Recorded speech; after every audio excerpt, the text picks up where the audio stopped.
WSUD stands for Water Sensitive Urban Design, and it's about putting water back into the heart of the design process.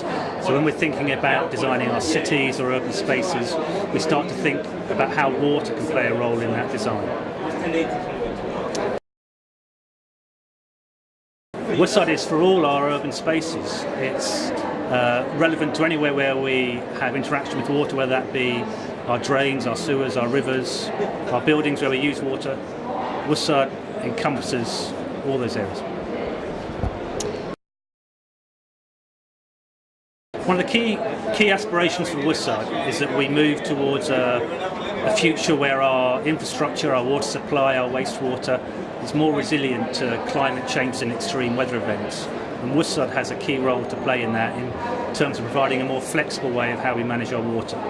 That means the public will benefit not both from a more resilient system, but potentially the hope is that the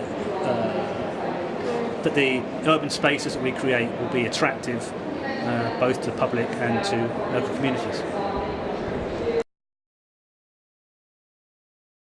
WSUD starts to think about how we manage water differently. At the moment we're moving towards a future where we won't have enough water for the population, and the water that we do have we all treat to a very clean state. So WSUD envisages starting to think about collecting water more locally, making better use of that water for the benefit of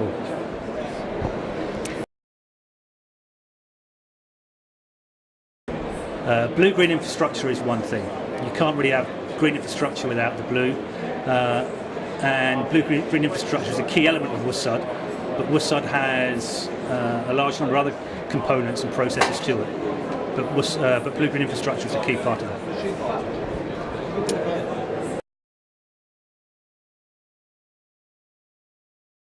Well, at the moment, in most of our urban areas, whether it comes to either our water supply system or our wastewater treatment system, we tend to collect them within the city and ship the wastewater out to one central location.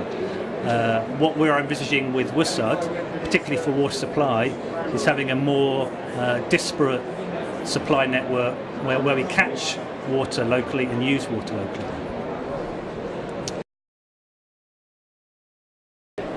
We're currently working on a WSUD project in Wales, working with Welsh Water and the Environment Agency and the local housing trust, where we're regenerating an area, and within that regeneration we're incorporating green infrastructure and blue infrastructure, which will have a number of benefits for the water company.